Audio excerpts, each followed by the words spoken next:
Guys हम हमारे daily life में ऐसे ही सेंटेंसेस का बहुत यूज़ करते हैं जहाँ पर हम कहते हैं कि वो उनके आपस में बात सुन रही थी, वो हमारी आपस में बात सुन लेता है। यहाँ हमारे आपस में बात कोई भी सुन सकता है। गाइज इस प्रकार की सेंटेंसेस को हम हिंदी में तो बड़ी आसानी से बोल लेते हैं, बट इसे इंग्लिश में कैसे कहेंगे, इसके लिए कौन सी स्ट्रक्चर की यूज़ करेंगे, आज के इस वीडियो में हम सीखने वाले हैं।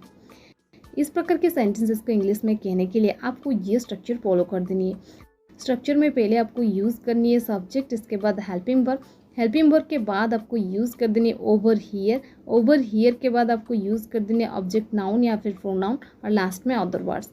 मैं आपको और एक चीज़ क्लियर कर दूँ, यहाँ पर जो आप ओवर हियर देख रहे हैं ये एक मेन वर्ब है जो कि टेंस के अकॉर्डिंग चेंज भी हो सकती है, जैसे कि overhears, overheard, overhearing, ये सब। चलिए कुछ एग्जाम्पल्स लेते हैं ताकि आपको ये स्ट्रक्चर और अच्छे से क्लियर हो जाए।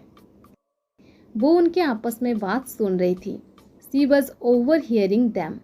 She was overhearing them. वो हमारे आपस में बात सुन लेता है। He overhears us. He overhears us. यहाँ हमारे आपस में बात कोई भी सुन सकता है।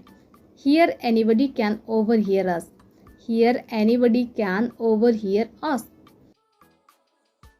क्या उसने तुम्हारे आपस में बात सुन ली? Did she overhear you?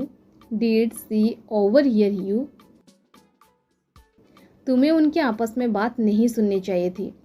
You should not have overheard them. You should not have overheard them. क्या कोई हमारे आपस में बात सुन रहा है? Is anyone overhearing us? Is anyone overhearing us? मैंने तुम्हारी आपस में बात सुन ली। I overheard you. I overheard you. क्या उसने तुम्हारी आपस में बात सुन ली? Did she overhear you? Did she overhear you?